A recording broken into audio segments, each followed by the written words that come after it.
Let's talk video essays. They're all over YouTube, and you don't got time to watch all of them, but I wish you would. There's a ton of really great video essays out there, and they're a great place to learn about a game or topic or story, but trying to sit through a good one takes at least 20 minutes, which is why all the good ones have jumped ship to like Nebula because the algorithm sucks. But you know what does go fast? Speedruns! Let's take these two awesome things and smush them together and do a 100% speed run of a video essay. And today we're talking about Inscryption. Oh, hi, Mark. Wait, no. It's supposed to...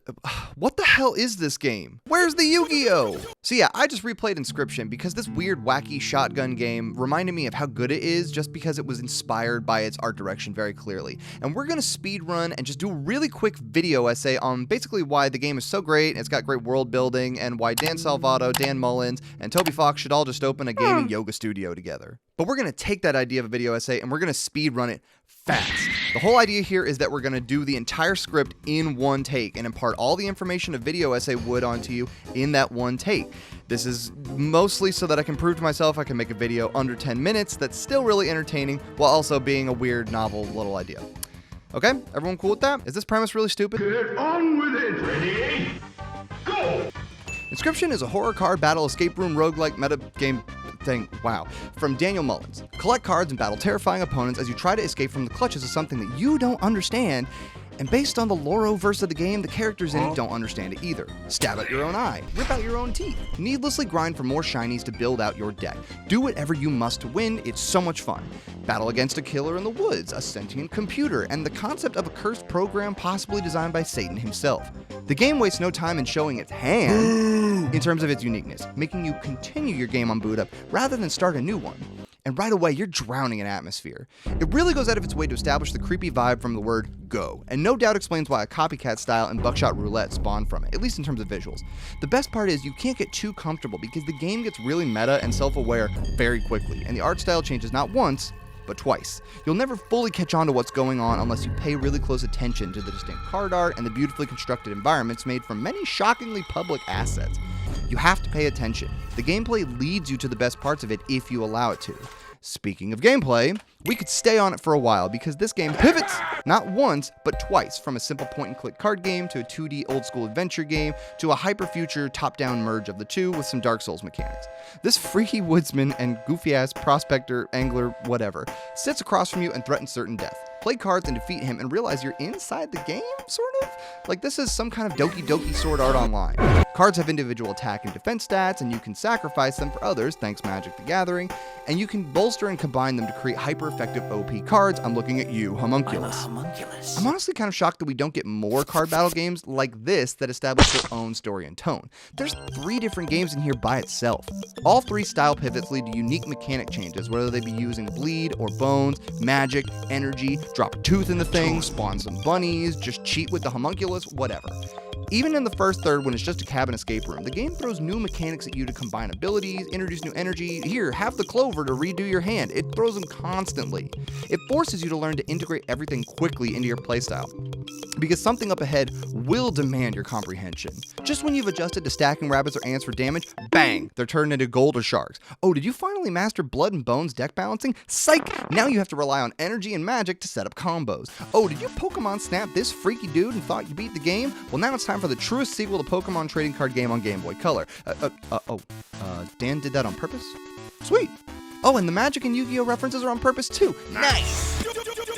The game is kind of bullshit sometimes, and the AI often has the perfect hand to beat you. Hell, it makes you lose early on to introduce new stuff if you go too hard, too fast. What do you mean by that? But the game knows this and wants you to actively explore the environments to get the upper hand. Whether you're looking through cuckoo clocks to find secret cards, unlocking the Ouroboros, or discovering secret keys in Act 2 for Act 3, the game is set up to reveal those secrets. It wants you to find the files that show the real world. It wants you to find the codes and hidden characters and uncover the satanic origins behind these AIs that keep breaking some fourth wall and know they're in a video game.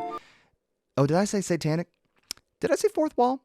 Yeah, about that, we're not going to spoil anything major here because you need to go play this game. It's pretty cheap and doesn't take very long, so go do it. But let's just cover the basics and my favorite thing about this game that leads to our big video essay point.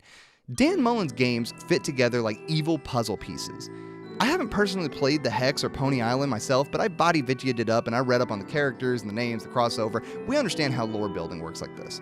On its face, the game is just about outlasting a snapped version of Ron Swanson from Parks and Rec, later revealed to be named Leshy, with the assistance of a few cards that have pulled an iRobot and are aware they're in the game. You're not sure how you got here, but every time you die, it becomes clear you've become a new character, so red flags start waving immediately. Through the aid of 3 cards in particular, you wind up unlocking that new game file that shows those 3 cards in Leshy are the scribes competing to see who's going to be the boss of the game. In this new game Pokemon trading card game style world, you travel to their gyms and encounter a lot of characters and locations that suggest this game is legitimately cursed. It doesn't help that when you beat a new section, you get shown the guy who's actually playing the game in-universe named and after you beat the 4 scribes and once the game's reset, you watch his and then Grimora and Magnificus show up with Leshy and y'all plot to and then you meet the trader with all the old data references that imply that hey, you know what this whole thing reminds me of? Yeah. Let's not lose any time in the speedrun and go ahead and make our big video essay point we talked about earlier. Soulsborns, Metroidvanias, Roguelite. All of these conveniently titled subcategories are born because the games they're named after or encompass are so specific and often massively influential that no new game in the genre can exist without getting compared to the baseline games. A lot of times this is a criticism because we see something like Jedi Survivor playing like a Dark Souls and we go, oh boo, this AAA game is lazy and ripping off the good thing to make mediocre thing, which by the way, I still like those games, so don't get mad at me. And we usually say this is badly, I don't like it. But we don't have the same feelings towards indie games, do we? These 3 guys that made these games all make these games that are pretty meta and seem very simple at first glance, but completely change your expectations and typically try to jump scare you in a rude way. It's more than just a Five Nights at Freddy's, it's not about the lore, it's about the execution of the lore. I'm gonna start calling games like this a Doki Tale, and Inscryption is one hell of a Doki Tale game. Inspiration and imitation are the sincerest forms of flattery, and it doesn't matter if you're talking about this weird shotgun game or Undertale Yellow, there's just something so beautiful about a game being so unique and inspiring others to make games in that same vein. God, I sound like Thor from that Pirate Software channel right now. Just go make a game studio together, guys, and make a big dumb crossover series between these 3 IPs and just call it, oh no, Satan trapped me in a weird cult where we make video games because we have to outsource the souls from hell because it's too full, and oh yeah, also Papyrus is here. Inscryption is truly a game that deserves your time, your energy, and your appreciation. Indie games are where most unique ideas go to be born, and the more meta and fourth wall breaking they get, the more they solidify themselves as their own genre. Between the inspiration it clearly took between legendary card games in Pokemon, Yu-Gi-Oh!, and Magic the Gathering, and the horror-adjacent universe-weaving styles of Toby Fox and Dan Salvato, Inscryption has created what will likely be another game people try to imitate and work into their own brilliant ideas. And I, for one, am here for it becoming its own subgenre. I give this game infinite Ouroboroses out of 10. Also, I guess since Undertale's kind of the successor to Earthbound, we just owe Earthbound all the credit for all this, right? Yeah, and time. Let's go, Sub 7! Girl! I made a video! It's short! Yeah. Alright.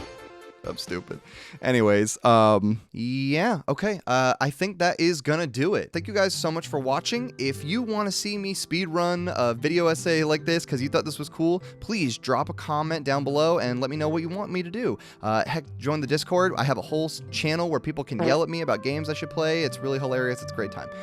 So go check that out as well. And again, if you watch this whole video, please like, comment, subscribe, all the YouTube stuff. I really appreciate it. And yeah. Can't wait to do this again if people like it. Anyways, take care.